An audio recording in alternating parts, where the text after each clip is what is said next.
Si l'argent de l'autoroute, c'est l'argent que je prends pour le carburant. Donc, moi, je prends la nationale. Ce que tu fais, tu quittes ici, tu vas à Lyon. Tu te reposes avec les enfants, le lendemain, tu continues. Je dis, mais à Lyon, j'ai dit, la sœur Florence est là-bas.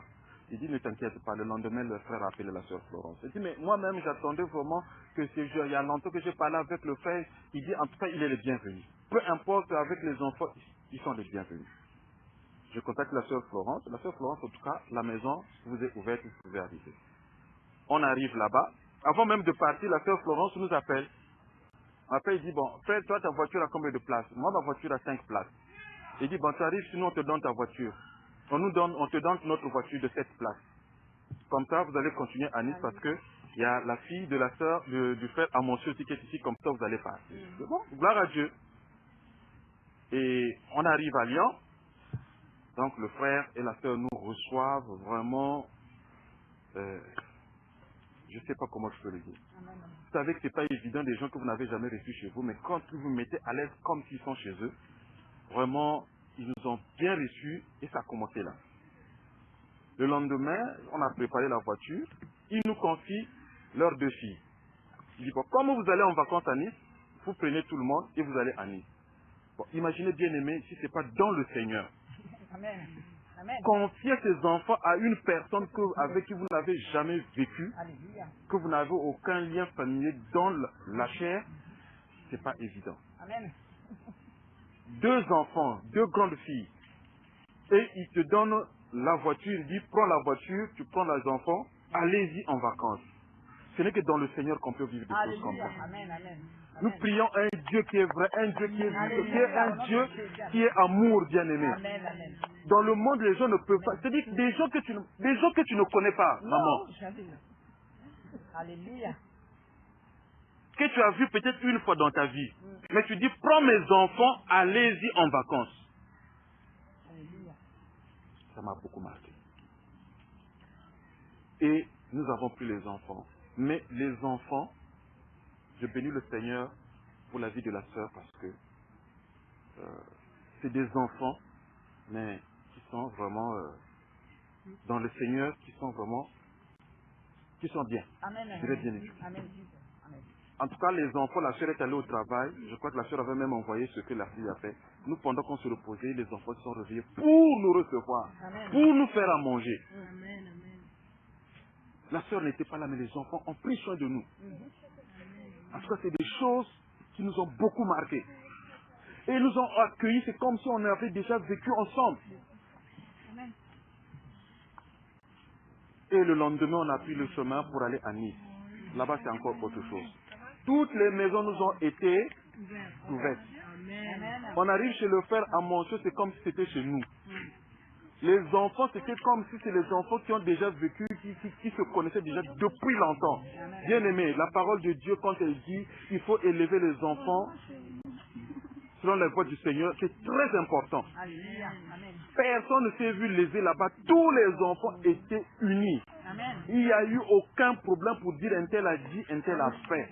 Quand il fallait qu'ils sortent, les enfants sortaient ensemble. Ils revenaient ensemble. Ils mangeaient ensemble. Ils jouaient ensemble. Amen. Pendant une semaine, combien de jours nous sommes restés à Nice? Vraiment, l'église de Nice nous a reçus. C'est comme si, bien aimé, on était chez nous. Amen. Et effectivement, on était chez nous. Vraiment, j'aimerais rendre ce témoignage pour nous dire que vraiment notre Dieu est amour. Alléluia. Et que quand nous l'avons accepté dans nos vies, nous produisons le fruit de l'esprit. Et qu'il y a l'amour, il y a la joie, la passion. Ils étaient très passionnés. Donc, ils ont, le frère Lucio, avec son épouse, pendant 2 ou 3 jours, ils étaient là le matin pour nous accompagner, pour aller partout.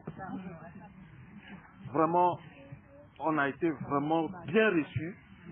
Et j'aimerais en tout cas rendre ce témoignage pour dire que, mes frères et sœurs, nous ne sommes pas trompés de Dieu. Et que ce Dieu, il est amour. Et que j'avais vraiment bien voulu faire ce témoignage-là pour dire que partout où nous irons, et j'ai même compris que, je ne dirais pas que c'est ça la famille, c'est la meilleure famille. Mais notre famille est mieux et elle est bonne. parce qu'elle n'est suivie d'aucun chagrin. Quand nous nous rassemblons, c'est pour témoigner vraiment l'amour de Dieu. Donc, je voudrais vraiment faire ce témoignage et que la gloire soit vraiment pour notre Dieu Amen. qui a permis qu'à ce que nous puissions partir en vacances avec les enfants et que nous retournons dans la joie. Alléluia. Amen. Amen. À notre retour aussi, on avait fait un arrêt encore à Lyon. Nous avons déposé les enfants de la sœur. Et Amen. Le lendemain, on a pris la route. La sœur s'est occupée de nous pour le chemin, comme une maman s'occupe des enfants. C'est-à-dire que les enfants, comme les enfants vont aller au voyage, Ah oui, amen. elle a préparé tout ce qu'il fallait pour le chemin et même pour arriver à la maison, ce qu'on allait manger à ce qu'on arrive à la maison. Amen. Ce n'est qu'une maman qui peut faire des choses comme ça. Alléluia. Amen. Donc vraiment, je bénis le Seigneur encore pour cela et que la gloire revienne à lui qui est assis sur le trône. Amen. Amen. Amen. Amen. Je vais rendre ce témoignage pour que... Gloire au Seigneur. Amen. Si quelqu'un a quelque chose d'autre à...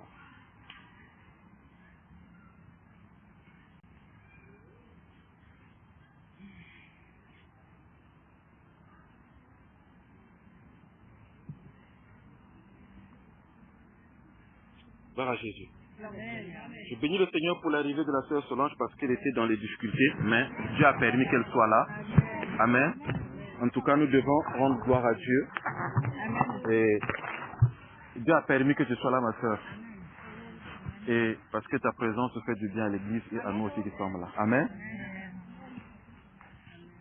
La présence de tout le monde n'est pas seulement de la sœur Solange.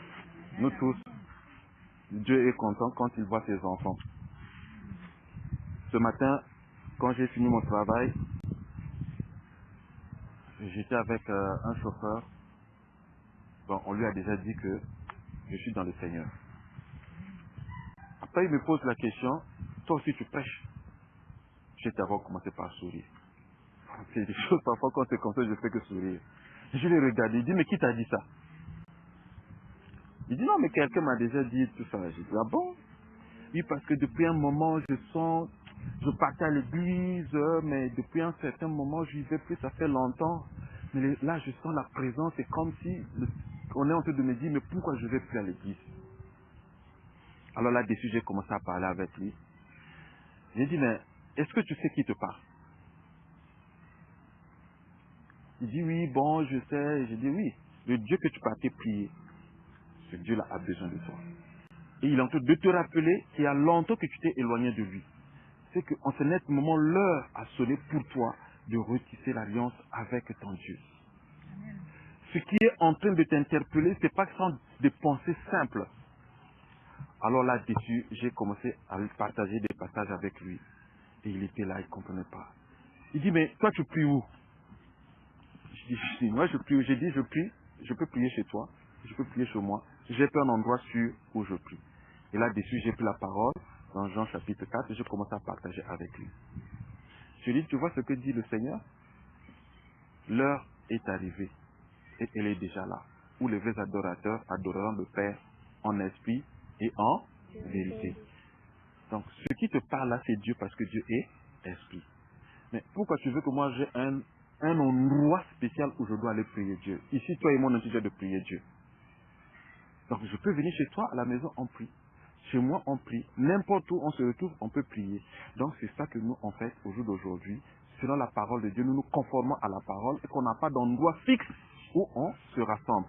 Donc, là où Dieu nous conduit, qu'il faut qu'on se retrouve, on fait le partage et voilà, on se sépare. Nous sommes allés encore dans les Écritures, dans Actes, chapitre 2, verset 42, là où les apôtres se rassemblaient, où ils faisaient tout ensemble, et où ils faisaient la communion fraternelle. Donc j'ai essayé un peu de partager avec lui, pour lui expliquer qu'au jour d'aujourd'hui, être dans le Seigneur, ce n'est pas seulement se rassembler dans une maison, ou être continuellement à un seul endroit où vous vous retrouvez. Non, le Seigneur est partout. Donc n'importe où, vraiment tu peux te retrouver avec les frères ou avec des sœurs vous pouvez prier le Seigneur parce que le Seigneur, il est esprit. Oui, mais c'est ça effectivement parce que je constate tout ça. J'ai dit, bon, si tu veux, on peut s'échanger des numéros pour quoi. Il dit, bon, là, je ne suis pas encore prêt parce que je ne veux pas te donner mon numéro de téléphone. Tu vas m'appeler que je ne décroche pas, mais seulement prions. Alléluia.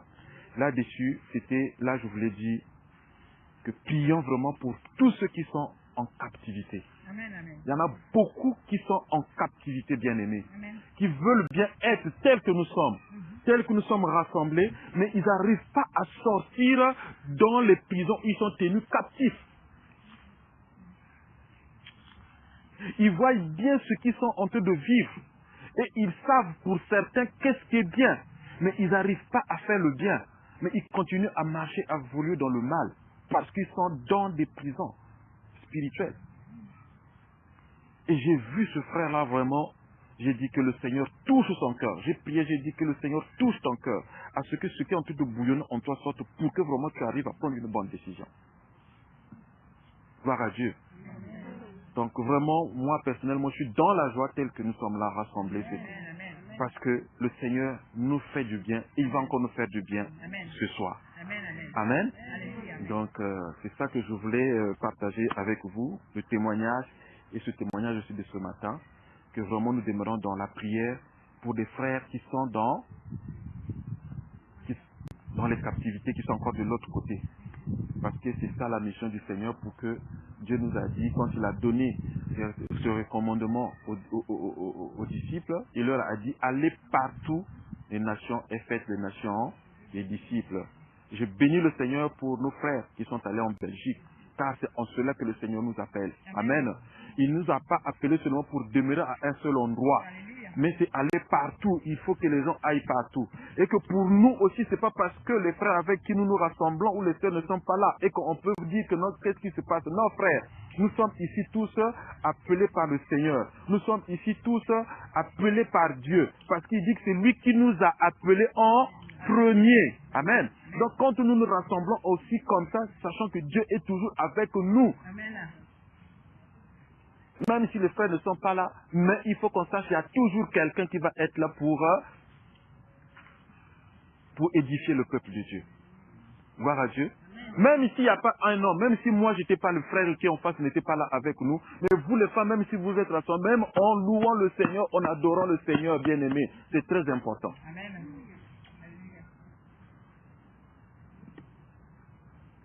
Que Dieu nous bénisse. Est-ce que quelqu'un avait quelque chose à dire?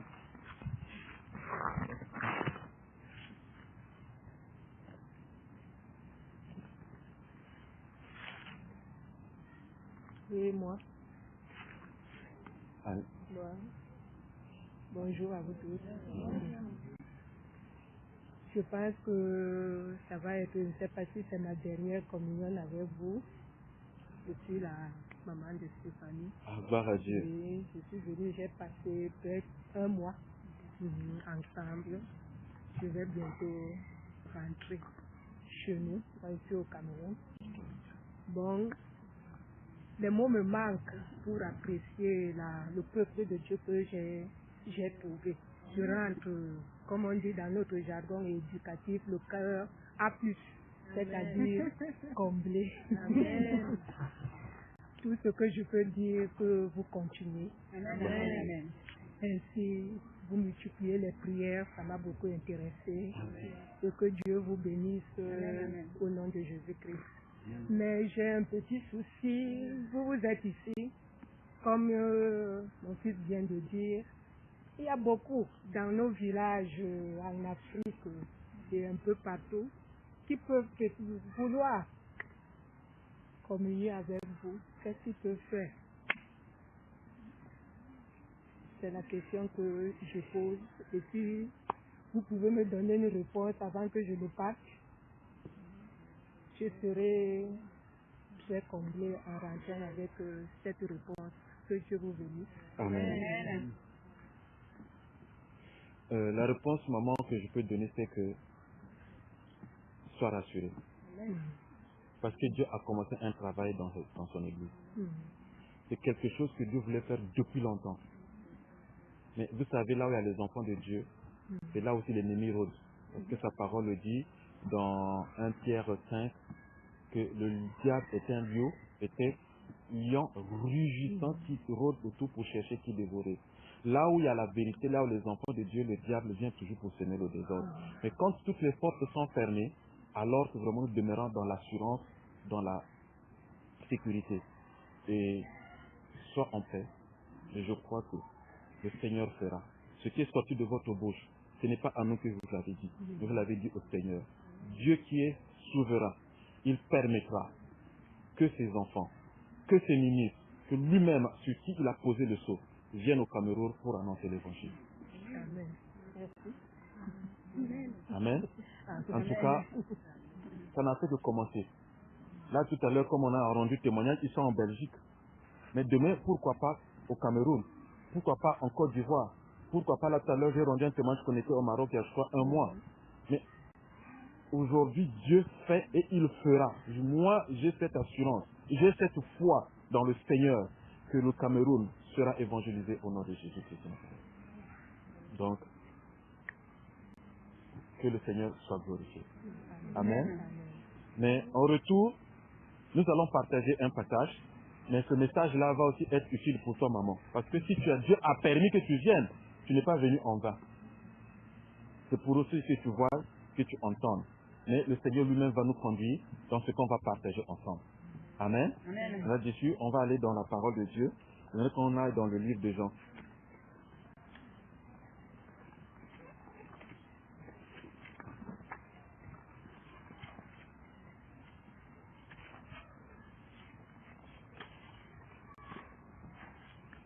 C'est un passage qu'on a souvent lu, c'est des exemples qu'on a souvent partagés, mais le Seigneur permet qu'aujourd'hui qu'on y revienne encore parce qu'il a quelque chose à dire.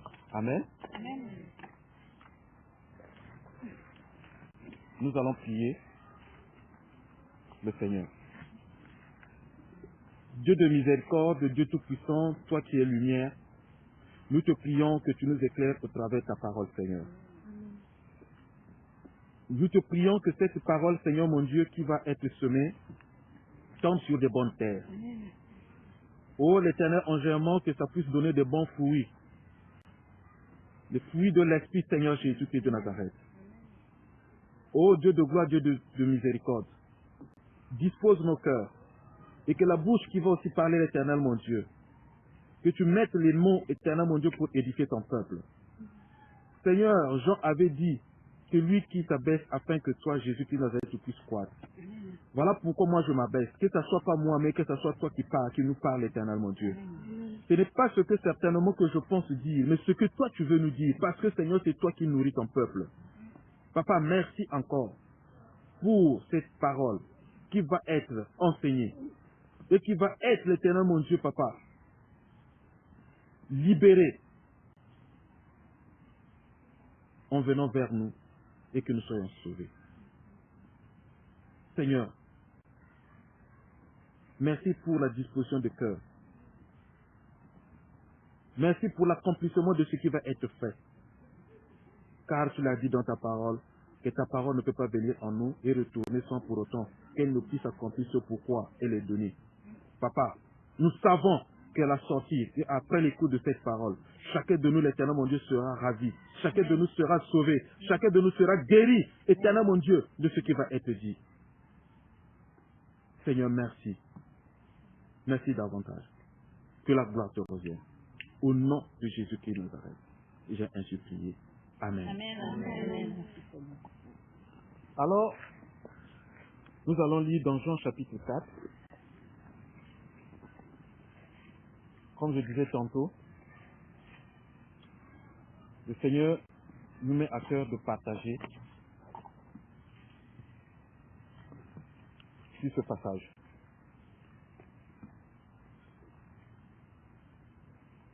Je lis la parole. Le Seigneur sut que les pharisiens avaient appris qu'il faisait et baptisait plus de disciples que Jean. Toutefois, Jésus ne baptisait pas lui-même, mais c'était ses disciples. Alors, il quitta la Judée et retourna en Galilée. Comme il fallait qu'il passât par la Samarie, il arriva dans une ville de Samarie, nommée Sichar, près du champ que Jacob avait donné à Joseph, son fils. Là se trouvait le puits de Jacob. Jésus, fatigué du voyage, était assis au bord du puits. C'était environ la 6e heure. Une femme de Samarie vint puiser de l'eau. Jésus lui dit, « Donne-moi à boire. » Car ses disciples étaient allés à la ville pour acheter des vivres. La femme samaritaine lui dit, comment toi, qui es juif, me demandes-tu à boire, à moi qui suis une femme samaritaine? Les Juifs, en effet, n'ont pas de relation avec les Samaritains. Jésus lui répondit, si tu connaissais le don de Dieu et qui est celui qui te dit, donne-moi à boire, tu lui aurais toi-même demandé à boire, et il t'aurait donné de l'eau vive. Seigneur, lui dit la femme, tu n'as rien pour puiser, et le puits est profond. D'où aurais-tu donc cette eau vive? Es-tu le plus grand que notre père Jacob, qui nous a donné ce puits, et qui en a bu lui-même, ainsi que ses fils et ses troupeaux? Jésus lui répondit, quiconque boit de cette eau aura encore soif, mais celui qui boira de l'eau que je lui donnerai n'aura jamais soif. Et l'eau que je lui donnerai deviendra en lui une source d'eau qui jaillira jusque dans la vie éternelle. La femme lui dit, Seigneur, donne-moi cette eau, afin que je n'ai plus soif et que je ne vienne plus puiser ici. Va, lui dit Jésus, appelle ton mari et viens ici. La femme répondit, je n'ai point de mari. Jésus lui dit, tu as eu raison de dire, je n'ai point de mari, car tu as eu 5 maris, et celui que tu as maintenant n'est pas ton mari. En cela, tu as dit vrai. Seigneur, lui dit la femme, je vois que tu es prophète. Nos pères ont adoré sur cette montagne, et vous dites, vous, que le lieu où il faut adorer est à Jérusalem. Femme, lui dit Jésus, crois-moi, l'heure vient où ce ne serait ni sur cette montagne, ni à Jérusalem, que vous adorerez le Père. Vous adorez ce que vous ne connaissez pas. Nous adorons ce que nous avons, ou ce que nous connaissons, car le salut plutôt vient des Juifs. Mais l'heure vient et elle est déjà venue où les vrais adorateurs adoreront le Père en esprit et en vérité. Car ce sont là les adorateurs que le Père demande. Dieu est esprit et il faut que ceux qui l'adorent en esprit et en vérité. Amen. J'ai préféré faire la lecture parce que il y a des passages, en fait, certainement qu'on ne pourra pas, des versets qu'on ne pourra pas lire pendant qu'on va s'exhorter. C'est pour que déjà qu'on sache de quoi il s'agit. Alors, la parole de Dieu nous parle de Jésus et d'une femme samaritaine. Alors, c'est une histoire que le Seigneur, en fait, la parole de Dieu nous explique que le Seigneur Jésus-Christ de Nazareth était d'un point et il partait à un autre point. Mais ce qui fait qu'en chemin, le Seigneur va faire une rencontre. Au premier chapitre, au premier verset, il dit, le Seigneur sut que les pharisiens avaient appris qu'il faisait baptiser plus les disciples que Jean. Toutefois, Jésus ne baptisait pas lui-même, mais c'était ses disciples, alors qu'il quitta la Judée et retourna en Galilée. Donc, Jésus va quitter la Judée pour retourner en Galilée. Là, nous sommes au verset 3. Au verset 4, la parole de Dieu nous dit, comme il fallait qu'il passât par la Samarie, donc c'est sur le trajet que le Seigneur Jésus-Christ de Nazareth va faire une rencontre. Donc, comme il faut qu'il passe par la Samarie, il arriva dans une ville de Samarie. Comme il passa par la Samarie, il arriva dans une ville de Samarie nommée Sichar, près du champ que Jacob avait donné à Joseph. Jésus, fatigué du voyage, était assis au bord du puits. C'était environ la 6e heure. Une femme de Samarie vint puiser de l'eau. C'est par là, en fait, que ce passage a commencé à attirer mon attention. La parole de Dieu nous dit qu'une femme samaritaine va aller au puits pour aller puiser de l'eau. Et je sous-entends là que c'est un mouvement que cette femme avait l'habitude de faire. C'est comme nous, quand nous sommes au village, chaque matin, les femmes vont à l'eau pour puiser de l'eau. Il y en a qui vont au champ, par exemple, dans les travaux champêtres. Donc chacun a des activités. Mais cette femme, à cette heure-là, il n'y a plus d'aller au puits pour aller puiser de l'eau. Et sur son parcours, en fait, elle va faire une rencontre. Nous sommes au verset.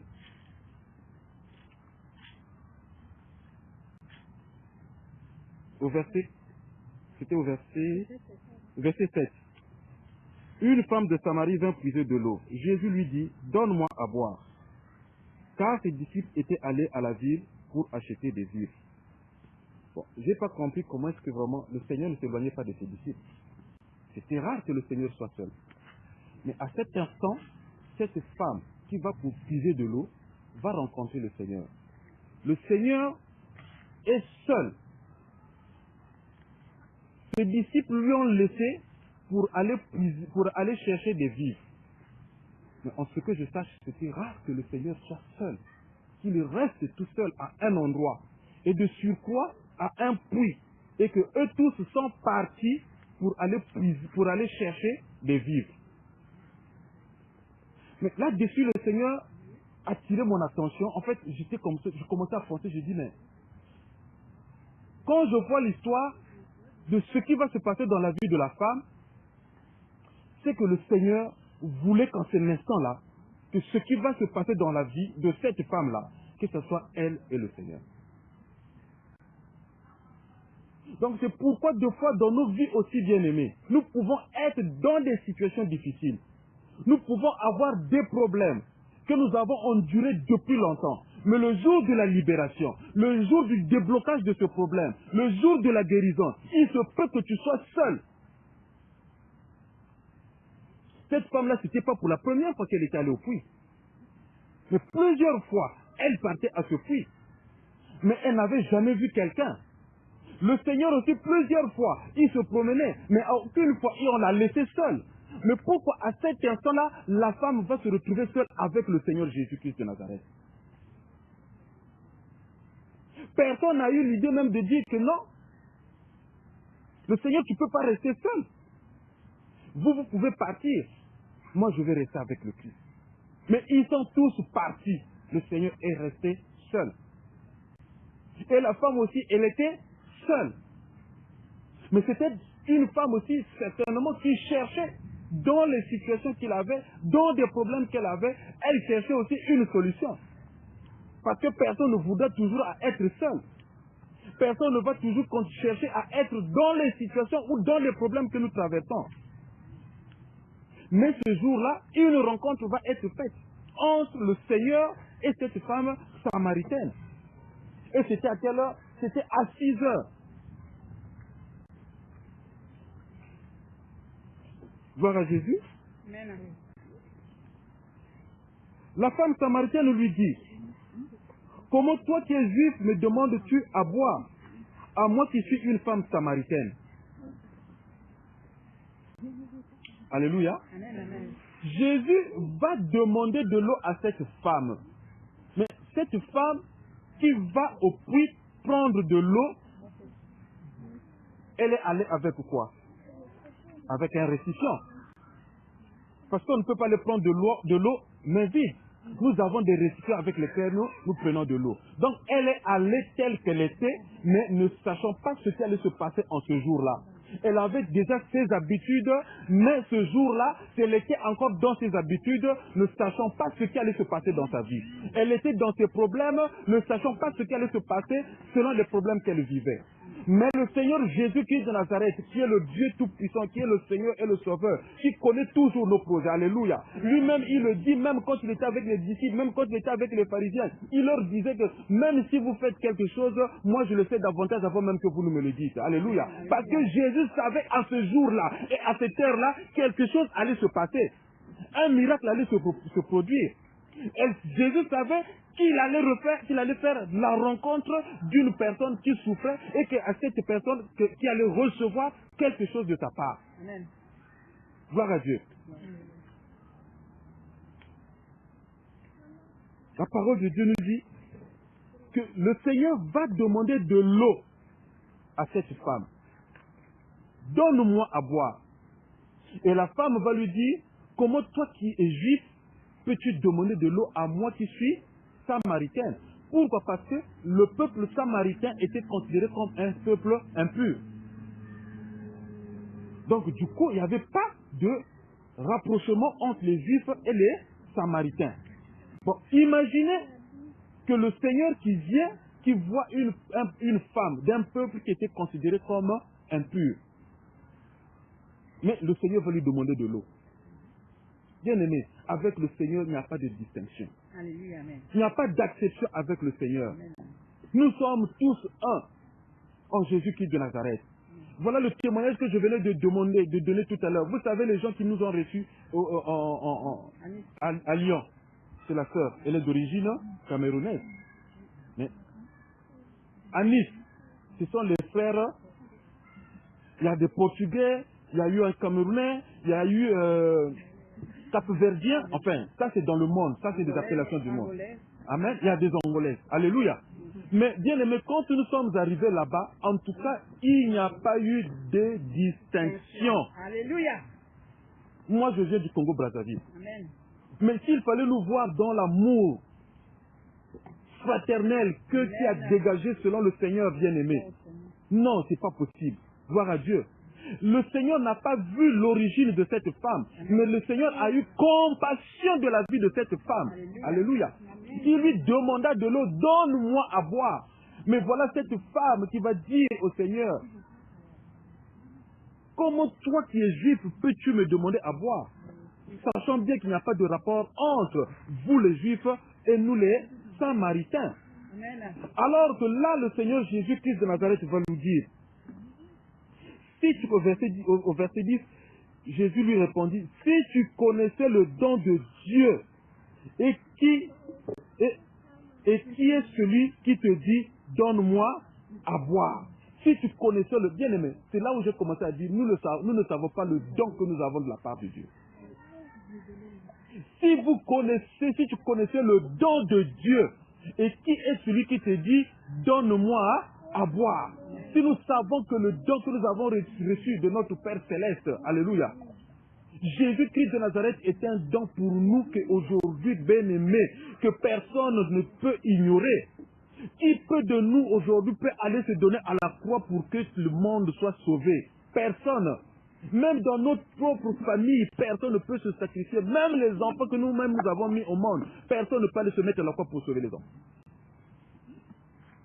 Mais Jésus-Christ de Nazareth est venu pour nous. Il s'est donné en sacrifice pour nous, pour que nous soyons sauvés. Alléluia. Et que cette femme ne savait pas qu'est-ce qui était devant lui. Et nous aussi aujourd'hui, parfois nous ignorons qu'est-ce qui est en nous. Je ne dirais pas devant nous, parce que le Seigneur est avec nous. Il le dit dans 2 Corinthiens 5, 17. Je suis crucifié avec le Christ, et si je vis, ce n'est plus moi qui vis, mais c'est Christ qui vit en moi. Donc nous ne pouvons plus dire que Christ est un don qui est devant nous, mais je dirais que c'est un don qui est en nous. Parce que si Christ est avec moi, bien aimé, c'est que je suis un don de Dieu. Donc il faut qu'on expérimente ça. Voilà pourquoi deux fois dans des problèmes, nous ne devons pas avoir de soucis. Nous ne devons plus, bien aimé, être dans le désespoir. Christ est avec nous. Christ est crucifié pour toi et moi. Il parle à cette femme, mais cette femme n'imaginait pas. Il dit, si tu savais quel est le don de Dieu, il dit un don de Dieu. Et qui est celui qui te dit, donne-moi à boire? Tu lui aurais demandé toi-même quoi? De l'eau. Alléluia. En quoi avons-nous notre espoir? En quoi avons-nous notre espérance? En qui et en qui avons-nous mis la foi? En qui espérons-nous, bien-aimés? Cette femme ne savait pas encore ce qui était devant lui. Est-ce qu'aujourd'hui, nous aussi, on peut encore ignorer qui est en nous?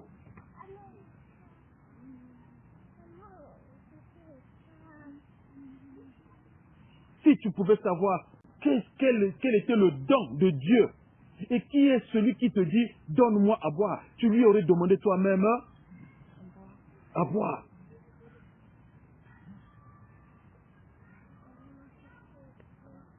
Au verset 11,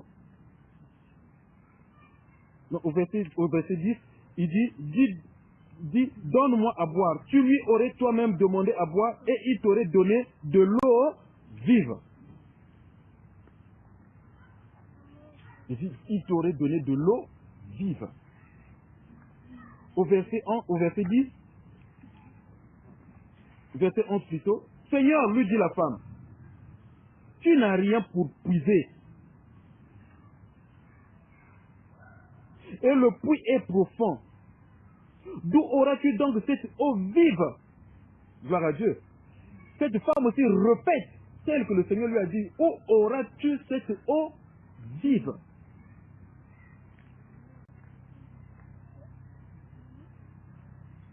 Si tu savais qui était celui qui te demande de l'eau, tu lui aurais demandé toi-même de l'eau. Ce que nous recevons de la part du Seigneur bien-aimé est immortel. Ce que nous recevons de la part de Dieu, c'est des choses qui vivent éternellement.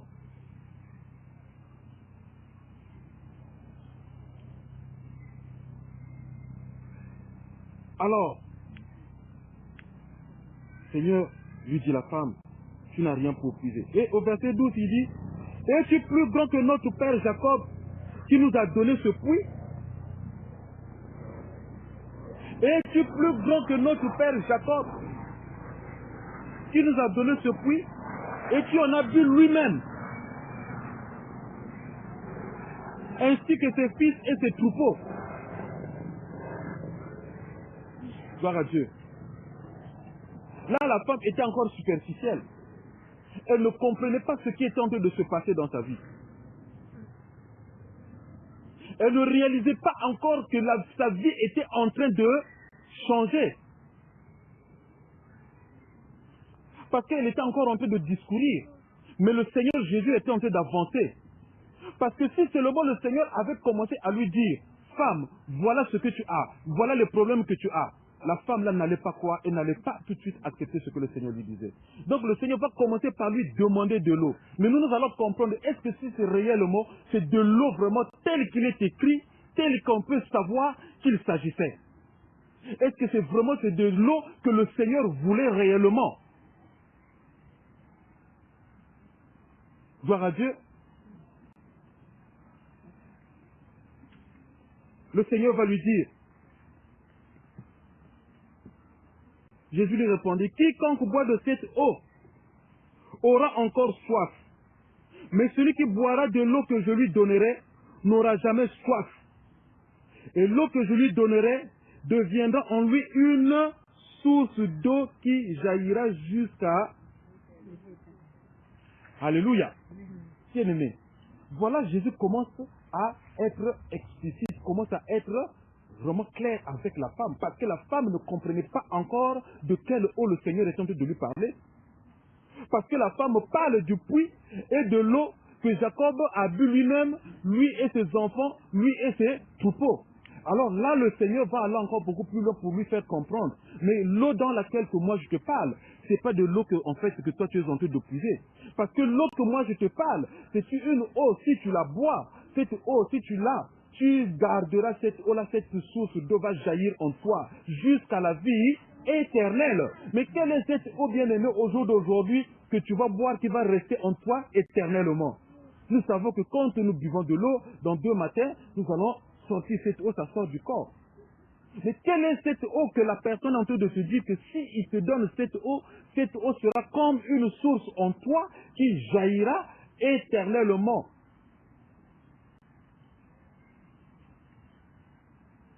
Alléluia.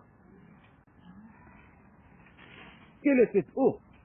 Et la femme lui dit, Seigneur, donne-moi cette eau afin que je n'ai plus soif et que je ne vienne plus puiser ici. Ah, gloire à Dieu. Gloire à Dieu. Là, la femme commence à comprendre. Elle dit, mais elle a compris que finalement, l'eau dans laquelle moi je parle, ce n'est pas de la même eau que lui parle. Parce que s'il dit que cette eau va rester en moi, ça sera comme une source d'eau qui jaillira. Et que cette eau, je la garderai éternellement. Non, cet homme-là me parle de quelque chose d'autre. Cet homme-là n'est pas en train de parler de ce que moi je conçois dans ma conception. Et cet homme ne me parle pas de ce que moi j'ai l'habitude de boire.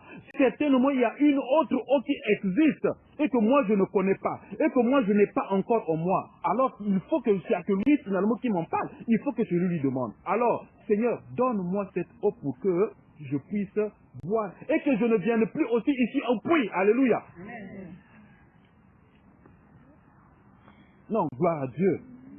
C'est-à-dire que j'ai dit, mais finalement, à sa place, cette femme, je raisonnerais de la même sorte. Parce que tu ne peux pas voir quelqu'un qui sort, je dirais, peut-être du néant que tu n'as jamais vu, que tu n'as jamais rencontré, mais qui commence à te dire qu'il peut te donner de l'eau qui est beaucoup mieux que l'eau que toi tu viens puiser tous les matins ici.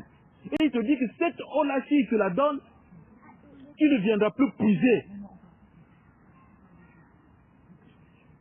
Il dit, mais donne-moi cette eau finalement, pour que moi aussi, les tours que je multiplie à longueur de journée, que je ne les multiplie.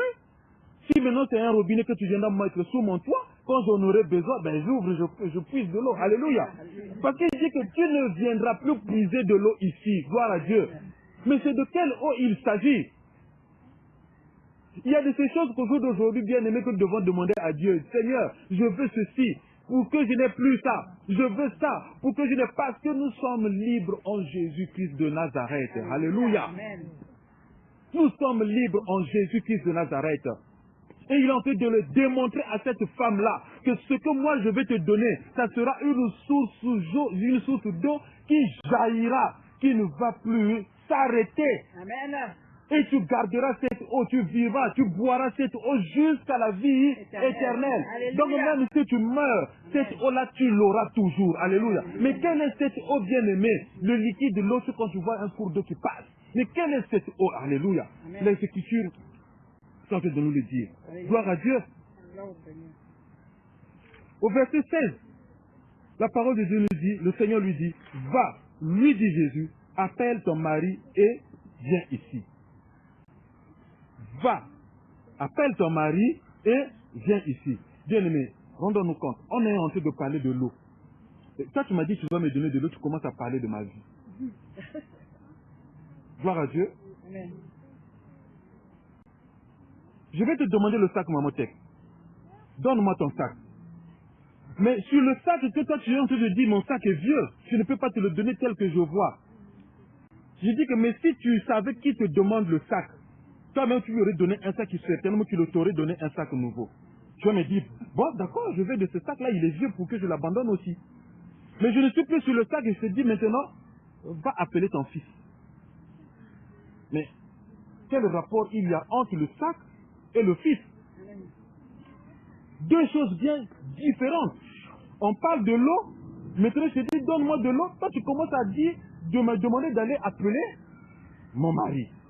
Mais à un moment donné, de jour d'aujourd'hui bien aimé, il y a de quoi tu vas commencer à trouver, c'est la louche. Tu dis mais cet homme-là est en train de blaguer avec moi. Écoute, arrête des histoires, moi je m'en vais. Mais cette femme-là a persévéré. Et elle s'est dit qu'il faut que je vive la réalité de cette eau qu'on me parle. Je dois voir exactement de quelle eau on me parle.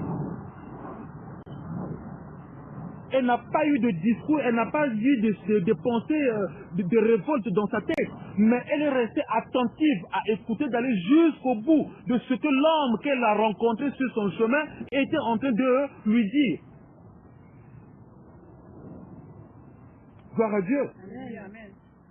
Tu es allé pour puiser de l'eau, mais en chemin, tu rencontres quelqu'un qui commence maintenant à parler, te dit que va appeler ton mari. Il y a quel rapport entre l'eau que tu es venu puiser, l'eau que tu me demandes, l'eau que tu veux me donner, et tu appelles maintenant mon mari? Il y a quel rapport? Mais ça, c'est ma vie. On peut raisonner comme ça aujourd'hui. Amen. Tu n'as rien à voir avec ma vie, c'est ma vie. Gloire à Dieu. Mais il y a des choses cachées en nous qui font de nous qui font des problèmes dans nos vies, mes frères, mes sœurs. Alléluia. Amen. Et souvent, ces problèmes, quand ils sont touchés des doigts, ça nous révolte. Alors que c'est là où est la clé de la porte du salut de ta vie. Alors que c'est la porte qui est au jour d'aujourd'hui fermée qu'il faut ouvrir pour que tout aille bien. Alléluia. Amen. Alors que c'est là où le diable s'assoit pour t'accuser. Et que quand on pointe de doigts, on se fâche. Alléluia. Amen. Gloire à Dieu. Moi, j'étais venu pour qu'on me parle de la parole de Dieu. On commence à voir ce qu'il y a derrière moi. Mais oui, la parole de Dieu ne fait pas assise dans ta vie parce qu'il y a un obstacle qui fait que cette parole ne demeure pas en toi. Il y a un obstacle qui fait que tu ne puisses pas vivre la réalité de la parole. Pour que la parole de Dieu ne puisse pas faire racine en toi. Parce qu'il y a quelque chose dans ta vie qui fait obstacle. Alléluia. Gloire à Dieu. Parce qu'il fallait que d'abord cette femme-là puisse se débarrasser de certaines choses pour que l'eau vive que le Seigneur lui a promis puisse lui être donnée. Alléluia. Amen. C'est la condition que la femme, elle devait répondre, à la condition à laquelle la femme devait répondre. Le Seigneur va lui dire, va, appelle ton mari et viens avec lui.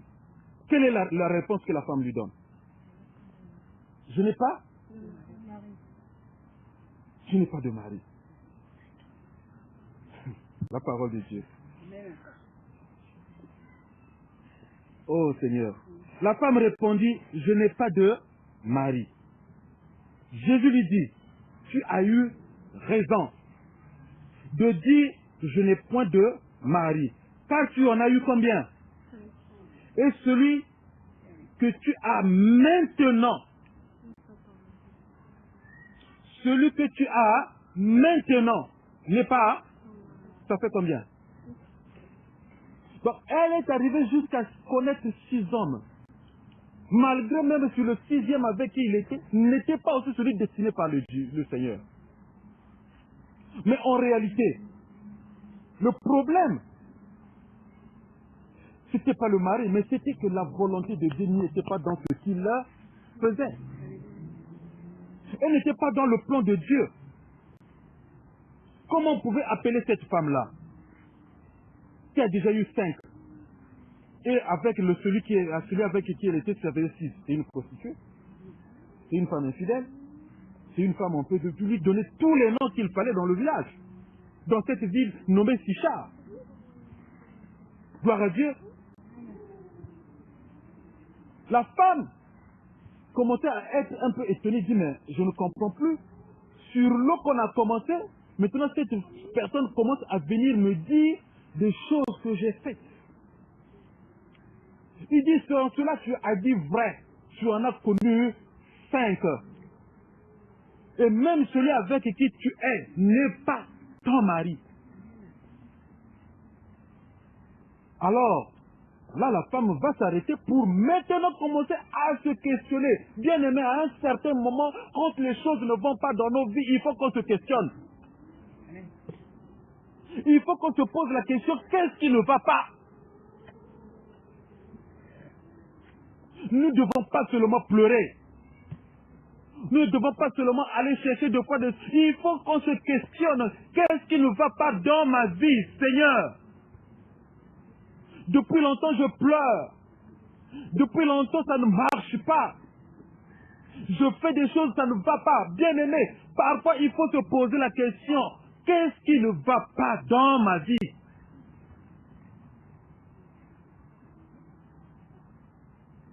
Il y a des fois des choses que nous faisons. Cette femme-là ne savait pas que ce qu'elle est en train de vivre ne plaisait pas au Seigneur.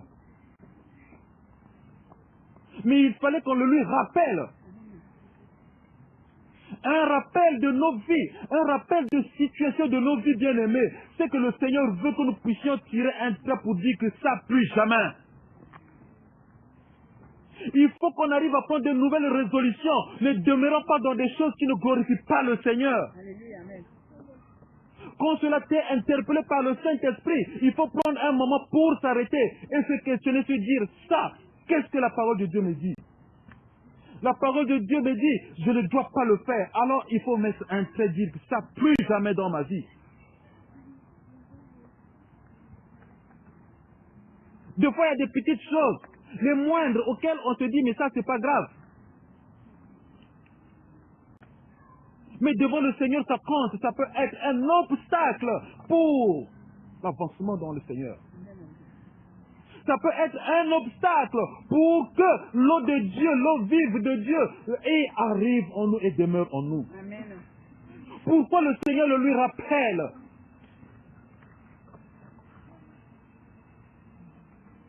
Il y a des fardeaux que nous portons continuellement depuis nos jeunes âges. Jusqu'aujourd'hui, nous continuons à porter ces fardeaux. Mais jusqu'à quand? Il faut qu'on s'en débarrasse.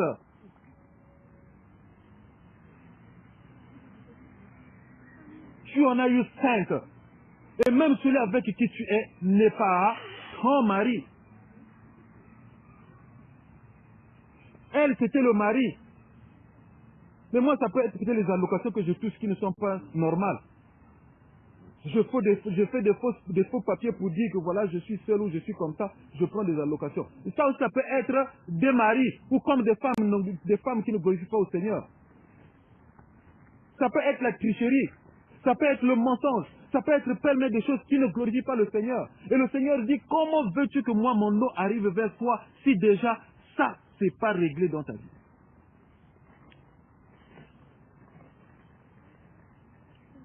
Gloire au Seigneur. Alléluia.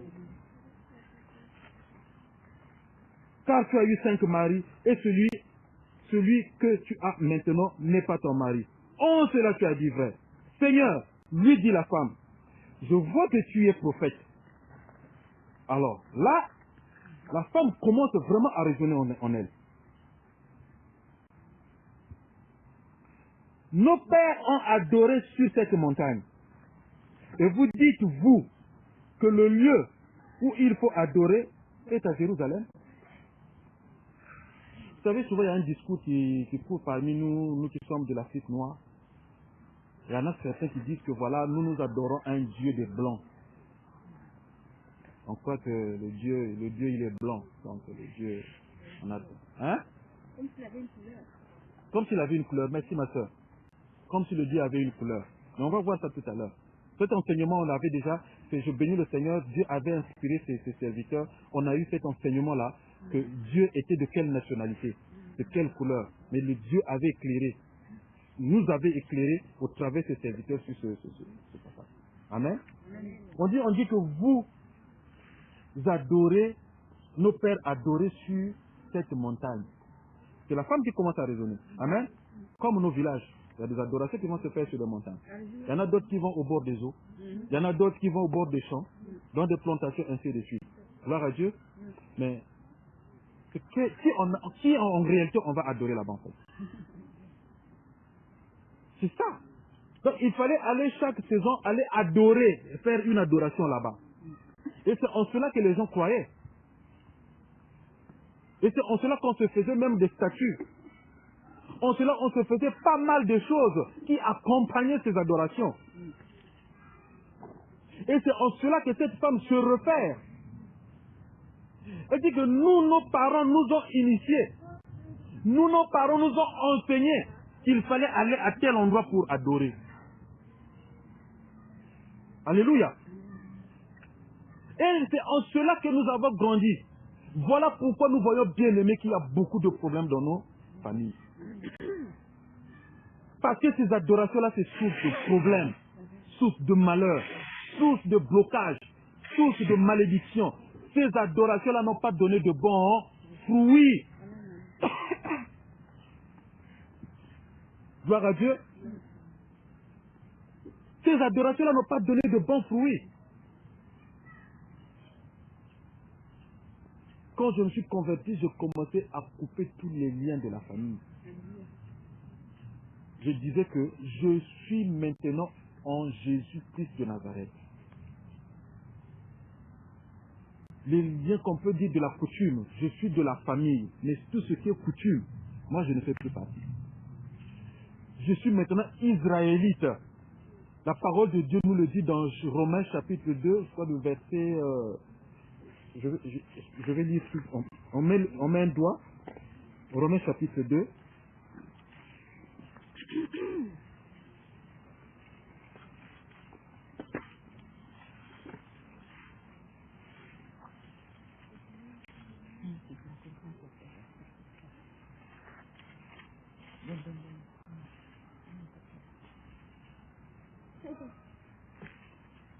Verset 28. Il dit, le juif, ce n'est pas celui qui en a les dehors. Et la circoncision, ce n'est pas celle qui est visible dans la chair. Mais le juif, c'est celui qui l'est intérieurement. Donc de la circoncision du cœur. Celui qui l'est intérieurement. Donc si on dit que Jésus est le roi des Juifs, donc nous qui sommes circoncis du cœur, c'est notre roi. Nous sommes juifs. C'est ce que nous dit la parole de Dieu. Amen. Et la circoncision, c'est celle du cœur. Ah, c'est ça que la parole de Dieu en nous dit. Donc quand nous sommes circoncis du cœur, alors on est juifs. Nous ne le sommes pas extérieurement, mais nous le sommes intérieurement. Selon l'esprit et non selon la lettre. La louange de ce juif ne vient pas des hommes, mais de Dieu. Gloire à Dieu. Donc ça ne vient pas de nous les hommes, mais ça vient de Dieu.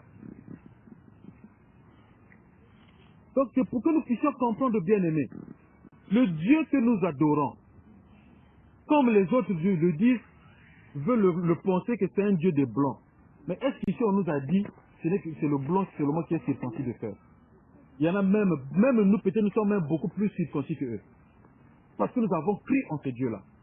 Alléluia. Donc, c'est là où il faut qu'on comprenne que Dieu est amour. Et il ne fait exception de personne. Donc, cette femme va commencer à dire, nous, nos pères ont adoré sur des montagnes. Mais ça n'a pas donné de bons fruits. Gloire à Dieu.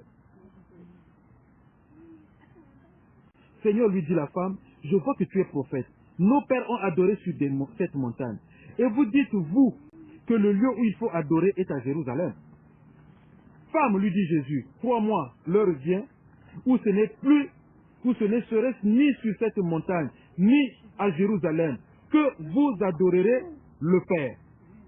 Vous adorez ce que vous ne... Ça c'est très grave, surtout si on adore ce qu'on ne connaît pas. C'est très grave. Si nous allons adorer un Dieu et qu'on ne connaît pas qui est ce Dieu. On était à Nice, il y avait une sœur qui était avec nous. On parlait. Et j'ai aimé le Seigneur parce que j'ai aimé ça parce qu'elle connaît. Et c'est comme si en fait les écarts n'étaient pas encore tombés de ce Dieu. Il dit mais ces choses-là sont dites et c'est même écrit. Et pourquoi certains ne le pratiquent pas? C'était ça encore dans les adorations des statues. C'était ça encore des chapelets. Alors que la parole de Dieu nous le dit dans Exode 20. Que nous ne devons pas adorer d'autres dieux. Nous ne devons pas faire des images taillées de ce qui est dans le ciel, sur la terre, dans l'eau et sous la terre. Il ne doit pas avoir de représentation quelconque de ce qui existe dans les cieux sur la terre. Mais au jour d'aujourd'hui, nous voyons encore certaines images représentées dans des statues, certaines images qui sont plaquées sur les murs. On dit que c'est là Dieu. Non, frère. Non, sœur. Et on dit encore, il faut aller sur des montagnes et aller faire des adorations. C'était ça encore dans ce genre d'adoration. Mais là, la parole de Dieu, Seigneur Jésus, est en train de nous emmener à un autre niveau pour nous faire comprendre. La femme le dit, nous, nos parents adoraient sur la montagne. Et vous voulez nous apprendre que voilà, ce n'est plus ni à Jérusalem, ni sur les montagnes qu'il faut adorer. Et Jésus nous dit quoi? Que l'heure est arrivée, maintenant l'heure est arrivée, où les vrais adorateurs adoreront le Père en esprit et... Pourquoi? Parce qu'il dit que Dieu est esprit.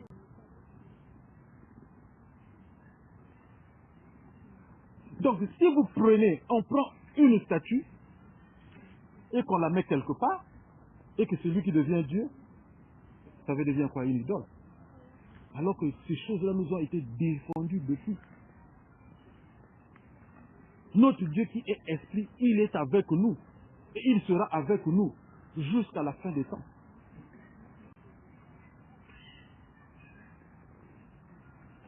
Vous ne connaissez pas ce que vous adorez. Mais, dit le Seigneur, l'heure vient, au verset 23, et elle est déjà venue, où les vrais adorateurs adoreront le Père en esprit et en vérité. Car ce sont là les adorateurs que le Père demande. Le Père recherche. Donc nous devons adorer notre Dieu en esprit et en vérité. Au verset 24 dit, Dieu est esprit. Il faut que ceux qui l'adorent en esprit et en vérité. La femme lui dit, je sais que le Messie doit venir. Verset 25. Je sais que le Messie doit venir. Celui qu'on appelle Christ. Quand il sera venu, il nous annoncera toutes choses. Jésus lui dit, je le suis, moi qui te parle. Bien-aimé, c'est tellement bon que d'être en face, d'être avec le Seigneur. C'est tellement bon que nous marchons dans l'assurance avec le Seigneur. Quand nous faisons une bonne rencontre avec le Seigneur, nous ne pouvons plus être la même personne. Parce qu'il a dit à cette femme que si moi je demeure en toi, si je te donne ce que tu vas recevoir, ça ne sera pas pour une courte durée. Ça ne sera pas pour des heures. Mais c'est des choses que tu garderas éternellement. Ce matin, je posais la question à ce frère, je dis, mais tu connais ton origine? D'où tu viens? Je lui ai déjà dit, tu ne me parles pas de ton père et de ta mère. Il dit de Caïn. Non, il dit d'Abel et d'Adam et Ève. Je dis, ah, tu viens d'Adam et Ève? Oui. Donc, le descendant d'Abraham, tout ça, je dis, voilà, mais qui a créé Adam et Ève? Dieu. Donc, tu es une créature de Dieu. Et tu sais d'où, après ce monde, où iras-tu? Il dit, ouais, bon, c'est vrai, je ne sais pas, parce que c'est ça, effectivement. Je dis, voilà l'ignorance de l'homme. On peut savoir d'où on vient, mais on ne sait pas où on va aller. Et pendant ce temps, on ne sait pas pourquoi on est sur terre. Pourquoi on est sur terre? Et qu'après le dernier jour, quand on ira où? Si on sait que c'est le Seigneur, c'est Dieu qui t'a envoyé sur terre, c'est qui t'a envoyé pour une cause. Mais est-ce qu'accomplis-tu la cause pour laquelle l'Éternel Dieu t'a envoyé sur cette terre? Alors là, il était essoufflé. Je crois que c'est par là même qu'on s'était arrêté. C'est quand je lui ai dit, mais est-ce que tu penses que si aujourd'hui Dieu te retire le souffle de vie, toi, tu pourras aller? Là, oui, il t'attend. Là, il était essoufflé, il ne pouvait plus parler. Il dit vraiment, on aura l'occasion d'en parler, comme on venait de finir le travail. Il dit, vraiment que Dieu se révèle à toi. Que l'heure est à sonner pour toi, pour que tu le recherches aussi. Gloire à Dieu. Nous sommes ici en mission, chacun de nous est en mission. Et que nous devons avoir le Christ en nous, bien-aimés. C'est ça qui va nous permettre qu'au dernier jour, sur cette terre, que nous le rejoignons. Et que l'eau qu'il est en train de parler à cette femme, que cette eau-là puisse jaillir en nous. Mais j'ai quelque chose qui m'a beaucoup attiré dans ce passage. C'est quand la femme lui dit Jésus, crois-moi, l'heure vient où ce ne serait ni sur cette montagne, ni à Jérusalem que vous adorerez le Père. Vous adorez ce que vous ne connaissez pas, nous adorons ce que nous connaissons. Car le salut vient des Juifs. Mais l'heure vient, et elle est déjà venue, où les vrais adorateurs, les vrais adorateurs adoreront le Père en esprit et en vérité.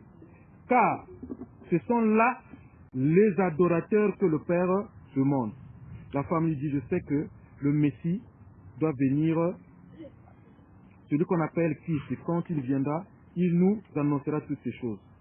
Là, le Seigneur, verset 26, il dit qu'il est le Messie. Là-dessus arrivaient ses disciples. Bon, c'est là où je parlais, mais pourquoi ces disciples-là l'ont laissé tout seul? Et pourtant, il aurait dû avoir quand même quelqu'un avec lui, un ou deux, ou comme il avait toujours l'habitude de faire. Quand il partait avec trois, Pierre, Jean-Jacques. Mais là, tous, ils sont partis. Et c'est après qu'il ait fini de parler avec cette femme que les disciples sont arrivés. Et quand les disciples sont arrivés, nous dit la parole de Dieu, ces disciples qui furent étonnés de ce qu'il parlait avec une femme. Toutefois, aucune dit, que demandes-tu? Ou de quoi parles-tu avec elle? Personne ne pose cette question. Parce que ça leur dépassait tous. Ce n'était pas à leur niveau. Le Seigneur lui-même savait tout ce qu'il faisait. Il n'y a aucune chose que le Seigneur a fait et qu'il ne savait pas. Même les murmures de ses disciples, les murmures de ceux qui se tenaient devant lui, le Seigneur le savait davantage. Et qu'il savait à ce moment-là quelque chose allait se passer. Qu'il y a une personne qui allait retrouver la vie. Il y avait une personne qui allait être sauvée. Voilà pourquoi je disais tantôt, il arrive des fois, parfois dans nos situations, dans des problèmes. Il ne faudrait pas qu'on se soucie, mais il faut plutôt qu'on se rapproche plus du Seigneur parce qu'un miracle peut se passer en ce moment que tu es seul. C'est là où la parole de Dieu nous dit, quand tu veux prier, entre dans ta maison, ferme ta porte, la fenêtre et prie. En ce moment où tu es en communion avec le Seigneur, beaucoup de miracles aussi se font. Alléluia. Il n'y a pas seulement qu'il faut que j'aille voir le frère, il faut que j'aille voir la sœur, mais tu peux aussi avoir une intimité spirituelle avec le Seigneur. Ils n'étaient que deux. Après qu'ils aient fini de parler, au verset 28, la parole dit, alors la femme, ayant laissé sa cruche, c'est là où, bien aimé, que moi j'ai trouvé, c'est-à-dire que ça m'a interpellé. J'ai dit non, il faut que je partage ça avec mes soeurs. Il faut que je partage ça avec mes frères. La parole de Dieu nous dit que la femme fait quoi? Elle laissa quoi? Mais est-ce que d'habitude, quand elle partait au puits, elle laissait sa cruche? Mais c'est avec cette cruche qu'elle partait prendre de l'eau. Parce que l'eau qu'elle avait besoin, c'est dans cette cruche-là, il fallait qu'elle la mette pour retourner chez elle. N'est-ce pas?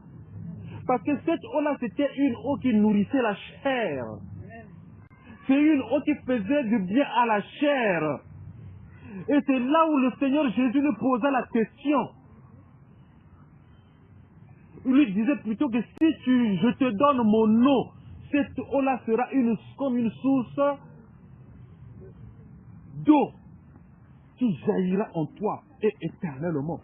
Rendez-vous compte que cette femme, après qu'elle ait fini de parler avec le Seigneur, tout ce qu'il avait conduit au puits, tout ce qu'elle avait emmené au puits, elle fait quoi? Elle a tout abandonné où? Sa maison n'avait plus besoin d'eau. Et si elle était là, parce que c'est passé réellement, elle avait besoin d'eau. Alléluia. Mais à l'instant, cette femme-là était remplie. Gloire à Dieu. C'est pour que quand nous venons en Jésus, quand nous rencontrons Jésus, tout ce que nous avons dehors, nous devons les laisser. Nous devons abandonner tout ce que nous avions derrière. Quand on rencontre Jésus, on ne peut plus être la même personne. La transformation d'une personne commence par abandonner ce qui était avant, ce qu'on a ramené de la maison de la famille. Gloire à Dieu. Ce qu'on a ramené des adorations de montagne, ce qu'on a ramené de fausses adorations. Il faut qu'on abandonne ça dès qu'on rencontre le Seigneur Jésus-Christ de Nazareth. Cette femme, après avoir parlé avec le Seigneur, la parole de Dieu est en train de nous dire, elle a abandonné sa cruche, la cruche dans laquelle le Seigneur allait boire. Alléluia. C'est pas cette-là que le Seigneur lui avait demandé. C'est là où l'Éternel nous demande de lui donner notre joug. Et lui, il nous donnera le tien qui est léger. Donc le Seigneur lui a demandé sa vie. Il a dit que la vie que tu mènes, c'est pas bon. Les problèmes que tu as, c'est pas ça. Mais moi, j'ai ce qui va te rendre léger. J'ai ce qui va apporter la solution à ton problème. J'ai celui qui va apporter ce qui va apporter ta guérison. Mais il faut que tu abandonnes ce que tu as. Il faut que nous abandonnions ce que nous avions avant qu'on ne rencontre le Seigneur.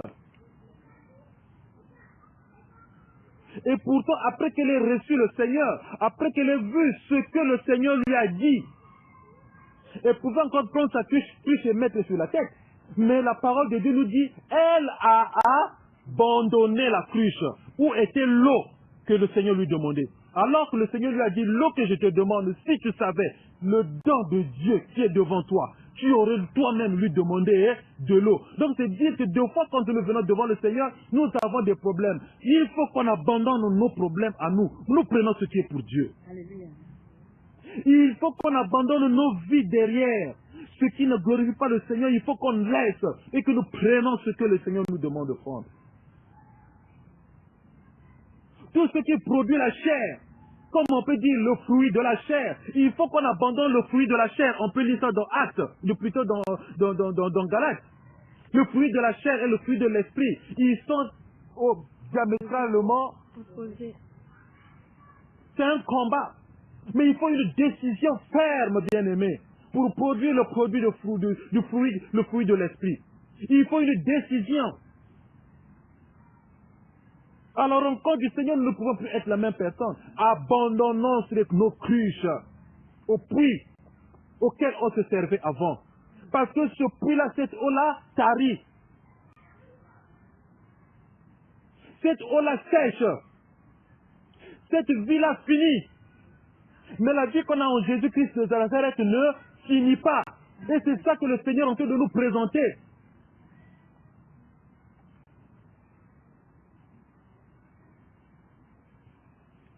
Mes frères et sœurs, à la rencontre du Seigneur, acceptons, bien-aimés, nous dépouiller des choses du monde. Acceptons nous dépouiller des adorations de nos aïeux. Ça n'a pas produit de bons fruits. Alléluia. Amen. Voilà qu'aujourd'hui le Seigneur est en train de nous dire que les adorations que nous avons faites, bien-aimés, les maisons dans lesquelles nous avions frappé dans le passé, que ces maisons-là, nous les fermons définitivement à cause de Christ qui nous a affranchis.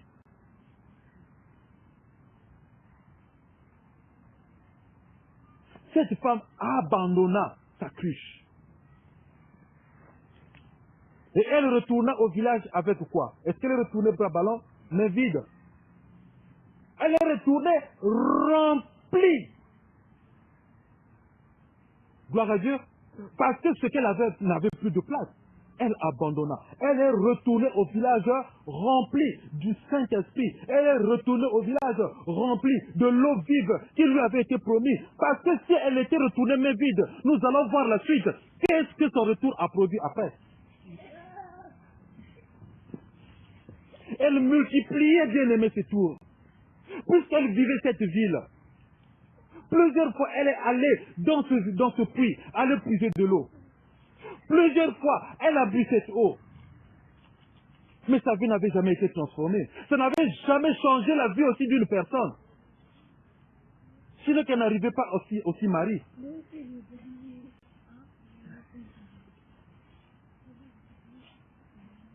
Gloire à Dieu.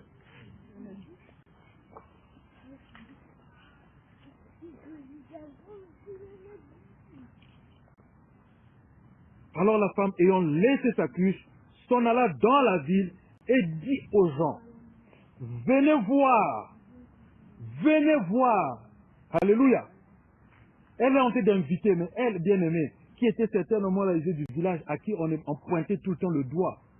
Mais c'est elle maintenant qui est en train d'appeler le monde, qui est en train d'appeler, oh gloire à Dieu, bien-aimé, une ville qui était considérée comme les hommes impurs. Mais il y en a une personne qui vient avec une bonne nouvelle. Chose incroyable. Qu'on pourrait dire incroyable. Les habitants de cette ville étaient considérés impurs, comme tu peux être considéré un rebelle, une rebelle dans ta famille. Comme tu peux être pointé de doigt dans ta feuille de mauvaises choses, on va dire que celle-là, celui-là, celui-là. Non, mais le jour de la rencontre avec le Seigneur, bien-aimé, c'est toi, tu seras une lumière. Tu seras un témoin. Gloire à Dieu. Comme il est écrit dans Matthieu 5,13, nous sommes le sel. Oh, tu deviendras le sel de ta famille. Nous sommes le sel de nos familles, bien-aimés. Il faut qu'on se le réclame, bien-aimé. Quand tu sais que tu as rencontré le Seigneur, il faut qu'on soit le sel. Et cela ne doit pas être de la bouche, mais il faut qu'on le sente en nous. Alléluia. Parce que cette femme est en train de le démontrer. Après qu'elle ait reçu le Seigneur, après qu'elle ait bu de l'eau vive, voilà ce qu'elle va faire maintenant dans une grande ville qu'on appelle Sichar. Mais c'est une femme qui vient pour rendre un témoignage. Amen. Je disais à maman tout à l'heure, maman, on va partager un passage. Mais ce passage-là, quand tu vas partir, tu ne partiras pas vite. On ne peut pas arriver à un endroit où on a reçu quelque chose qu'on peut dire que j'ai reçu et qu'on puisse se taire. C'est pas possible. Alléluia. Il faut qu'on apporte cela aux gens qui t'ont vu partir. Et à ton retour, ils t'ont vu venir rempli. Tu n'es plus la même personne. Amen. À cause de ce que tu as rencontré, à cause de la personne que tu as croisée, à cause de ce que tu as reçu de nouveau dans ta vie, il faut que cela se vive, il faut que cela se démontre, il faut que cela se témoigne.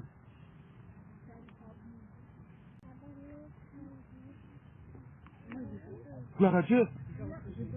Cette femme commence à appeler, bien-aimé, si ce n'est pas la puissance de Dieu, déjà par rapport à la vie qu'avait cette femme, qui pouvait même l'écouter pour dire que non, allons écouter ce que cette femme-là a dit. Mais c'est parce qu'elle n'était plus la même, à cause de ce qui avait changé en elle, de ce qu'elle a reçu. Elle n'était plus la même femme qui avait connu 5 femmes et qui avait connu plutôt 6 hommes. Parce que la grâce de Dieu, la plénitude de Dieu était déjà en elle. À cause de Jésus qui lui a donné cette eau, elle a reçu le Seigneur. Alors elle va rendre son témoignage. Gloire à Dieu. Venez voir un homme qui m'a dit tout ce que j'ai fait. Ne serait-ce point le Christ. Alors, il dit, ils sortirent de la ville et ils vinrent vers lui. Pendant ce temps, les disciples le pressaient de manger, disant, Rabbi, mange. Mais il leur dit, j'ai à manger une nourriture que vous ne connaissez pas. Gloire à Dieu. C'est là la parole de Dieu. C'est pas cette parole qu'il a vaincu Satan. Qui dit, mais toi qui as fait un peu transformer les pierres en pain pour que tu manges. Il dit, l'homme ne se nourrira pas seulement de pain, mais de la parole. Alléluia. J'ai la nourriture. La parole de Dieu est une nourriture qui nous donne la vie. La parole de Dieu, c'est celle-là qui soigne l'âme. La parole de Dieu, c'est ça qui fait du bien à notre vie spirituelle. C'est une bonne nourriture. Quand tu la manges, tu ne peux plus rester, tu ne peux plus avoir faim. Alléluia. Tu ne peux plus avoir faim. Les disciples se disaient, donc, mais il leur dit, j'ai mangé une nourriture que vous ne connaissez pas. Les disciples se disaient, donc, les uns aux autres, quelqu'un lui aurait-il apporté à manger? Jésus leur dit, ma nourriture est de faire la volonté de celui qui m'a envoyé et d'accomplir son œuvre. Ne dites-vous pas qu'il y a encore 40 mois jusqu'à la moisson? Voici, je vous le dis, levez les yeux et regardez les champs qui déjà blanchissent pour la moisson. Mais on va aller au verset 39. Au verset 39. Qui peut lire le verset 39? Plusieurs Samaritains de cette ville crurent en Jésus à cause de cette déclaration formelle de la femme. Il m'a dit tout ce que j'ai fait. Suivant. Aussi, quand les Samaritains vinrent le trouver, ils le prièrent de rester auprès d'eux. Et il resta là 2 jours. Suite. Un beaucoup plus grand homme crut à cause de sa parole. Et il disait à la femme, ce n'est plus à cause de ce que tu as dit que nous croyons, car nous l'avons entendu nous-mêmes et nous savons qu'il est vraiment le Seigneur de Dieu. Amen. Amen. Amen. Bien-aimé, plusieurs Samaritains, plusieurs, à cause de ton simple témoignage, maman, que tu vas te donner au Cameroun, Alléluia. à cause de ce que tu as vu, que tu as sorti de ta bouche, plusieurs vont se dire, mais à peine tu es allé pour 1 mois, tu nous apportes un témoignage aussi fort. Dire que oui, aimons-nous les uns les autres. C'est en Jésus qu'il y a la vie. C'est en Jésus qu'il y a le salut. C'est en Jésus que nous sommes sauvés. J'ai vu ce que tu as vu, maman. Que ça ne soit pas pour toi seul. Mais témoigne cela. Pour que quand Dieu va envoyer ce ministre venir, ceux-là aussi vont voir exactement ce que toi tu es venu voir. Ce que tu as témoigné. Alléluia. Parce que cette femme-là n'a témoigné que ce qu'elle a vu et a vécu. Bien-aimé, elle a abandonné la cruche qu'elle avait ramenée du village pour aller puiser au puits. Mais arrivée au puits tellement rempli du Saint-Esprit de Jésus-Christ de Nazareth, elle a abandonné ce qu'elle faisait avant. Donc elle a abandonné son ancienne vie pour la nouvelle qu'elle a rencontrée, Jésus-Christ de Nazareth. Alléluia. Puisque c'est de l'eau qu'on parle. Donc elle a été rassasiée. Ce n'est pas de l'eau qu'on voit avec nos propres yeux. Mais ce qu'on voit avec nos propres yeux, elle a abandonné la cruche. La cruche, on la touche, gloire à Dieu. Mais l'eau vivante, l'eau qui donne la vie, l'eau de Jésus-Christ de Nazareth, on ne la voit pas. Mais on l'expérimente dans l'intérieur. Alléluia. Comme on a lu sur le juif. Nous vivons cela dans le spirituel. La vie de cette femme-là n'était plus la même. Elle a été transformée à cause de la rencontre qu'elle a faite avec le Seigneur. On ne peut pas rencontrer le Seigneur et demeurer la même personne, c'est pas possible. Parce que quand tu seras transformé, rien que ta transformation sera un témoignage. Ce n'est que ta transformation sera une évangélisation pour ceux qui vont te voir. Qui pouvait croire à cette femme? Qui pouvait écouter cette femme de sa vie passée? Qui pouvait accorder de l'importance à cette femme à cause de sa mauvaise vie, qu'on peut le dire? Qui pouvait accorder de l'importance à cette femme à cause de ses maladies, à cause de sa vie pécheresse? Mais ce jour-là, la parole de Dieu nous dit, comme le Seigneur l'a dit, si seulement tu pouvais accepter mon nom, tu seras comme une source d'eau qui jaillira. Et que cette eau-là va jaillir, tu vas demeurer jusqu'à la vie éternelle. Cette eau, tu la boiras, tu n'auras plus jamais soif. C'est nos vies au jour d'aujourd'hui, mes bien-aimés. Ce que nous recevons de Jésus-Christ de Nazareth ne se tarit point. Si seulement nous demeurons avec lui. Dieu n'est pas un homme pour mentir, ni le fils d'un homme pour se repentir. Il est Dieu, car ce qu'il dit se fait et ça s'accomplit.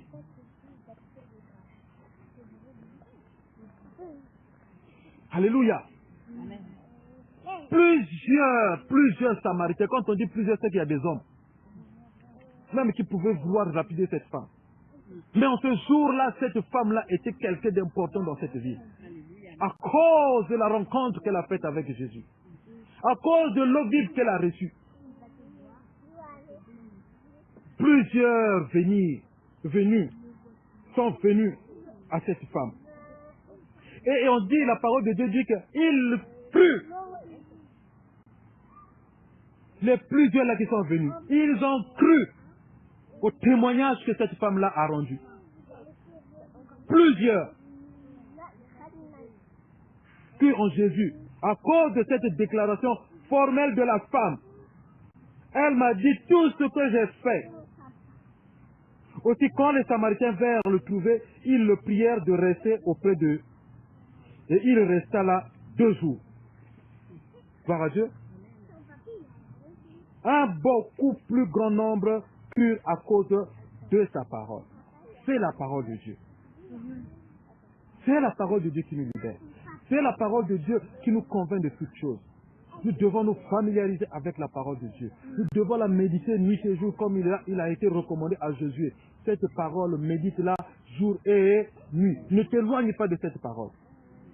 Car c'est en ce moment que tu vaincras, que tu résisteras, que tu vas survivre, C'est en cela que tu auras la victoire sur tes ennemis. C'est sur cette parole-là.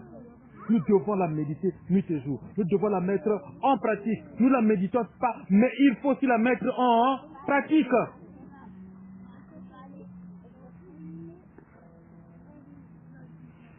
Au verset 42, avant je ne comprenais pas ce passage, ce verset. Et il disait à la femme, ce n'est plus à cause de ce que tu as dit que nous croyons. Moi avant je disais, mais ils étaient ingrats. Comme moi après que la femme leur a apporté la bonne nouvelle, ils ont dit, ce n'est pas avant. Or, il dit, ce n'est plus seulement à ton témoignage. Amen. Ils n'ont pas écarté le bienfait de la femme, mais le témoignage qu'a rendu la femme. Ils n'écartent pas cela. Ils n'ignorent pas cela. Car c'est par là qu'ils ont même vu le Christ. C'est par là qu'ils ont rencontré le Christ.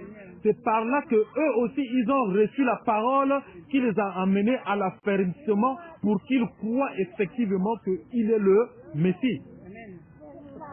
Donc c'est pour dire, en plus de ton témoignage, nous l'avons aussi vu et entendu. Donc ce que tu vas aller semer dans la vie de ta soeur, de ton frère, par ton témoignage, le Seigneur prend ça en compte.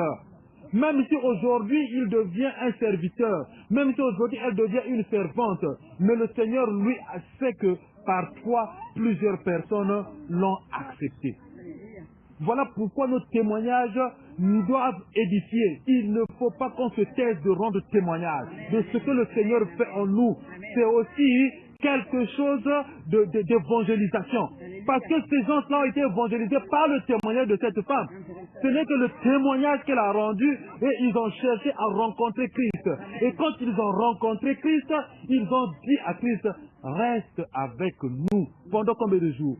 Pendant 2 jours. Et pendant ces 2 jours, plusieurs personnes, ils ont dit non, merci. Maintenant que tu as fait, ce n'est plus seulement à cause de toi, mais de ce que aussi nous avons reçu, la parole de Dieu. Alléluia. Cette parole-là nous a effectivement convaincus que c'est lui le Christ.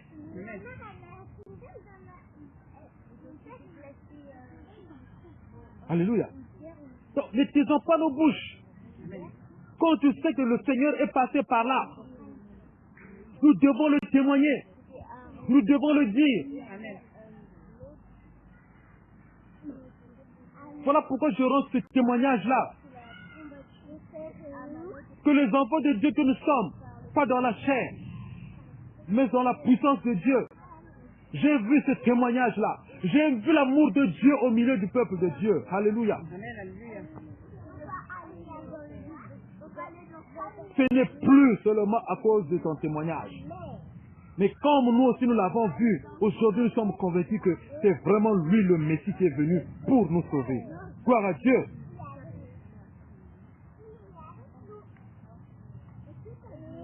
Alléluia. Car nous l'avons entendu nous-mêmes et nous savons qu'il est vraiment le sauveur du monde.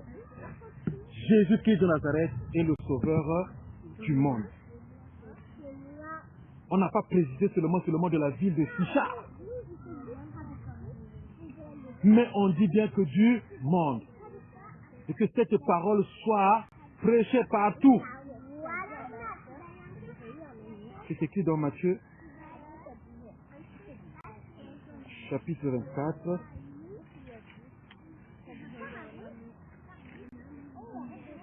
Alléluia.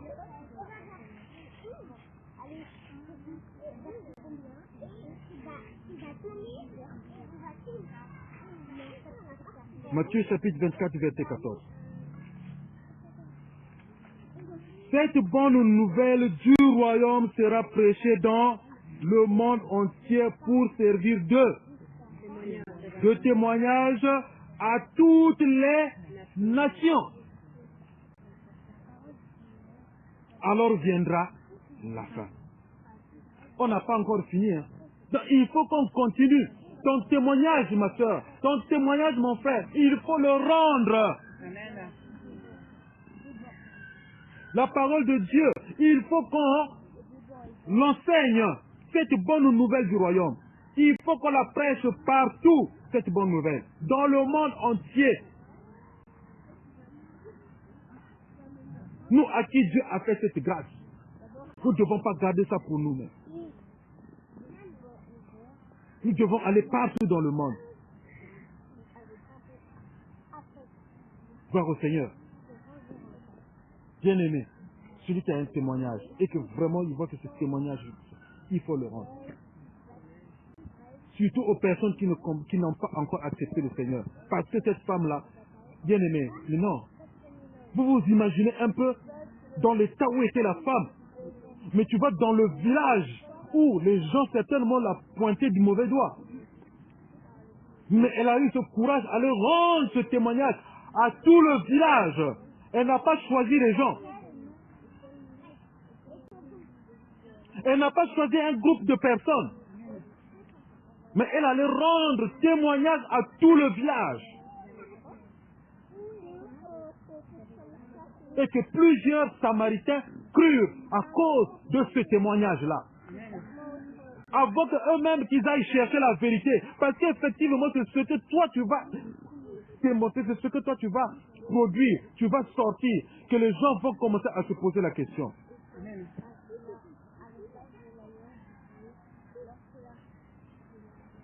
Pour repartir au témoignage que je donnais pour le jeune homme de ce matin, celui qui lui a donné le témoignage, c'est quelqu'un en fait qui s'est converti dans ma maison.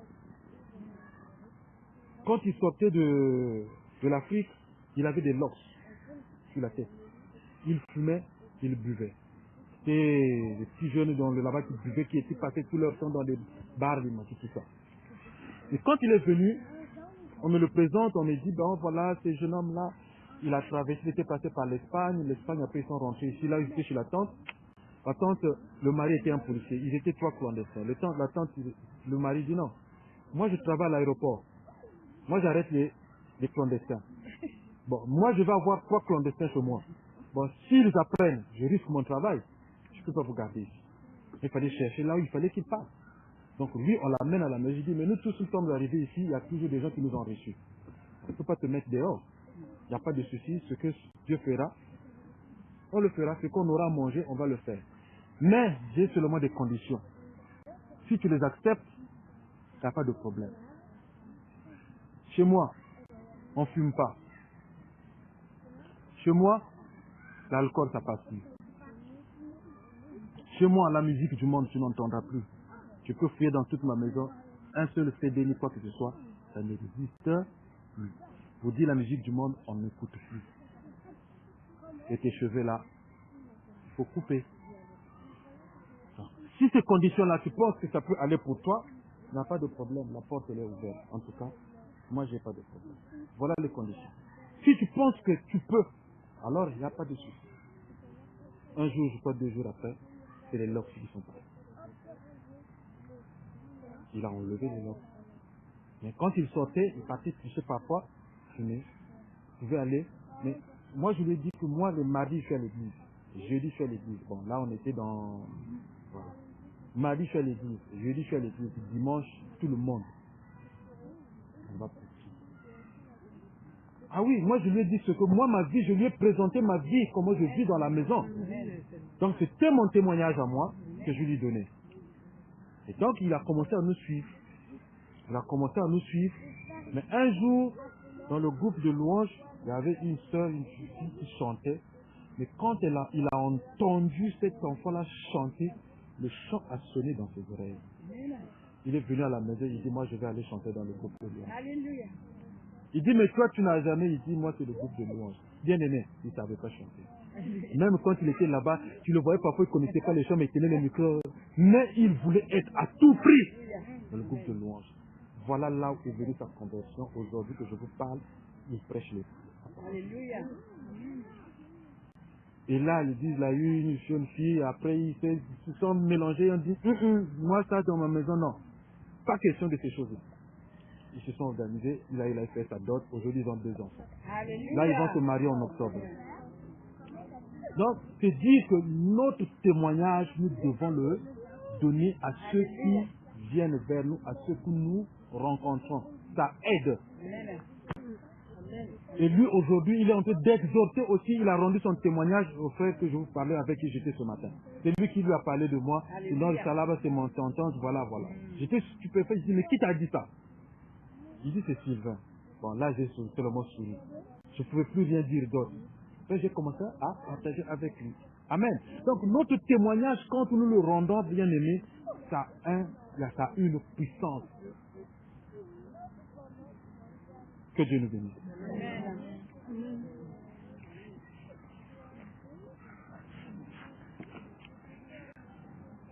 J'ai trouvé celui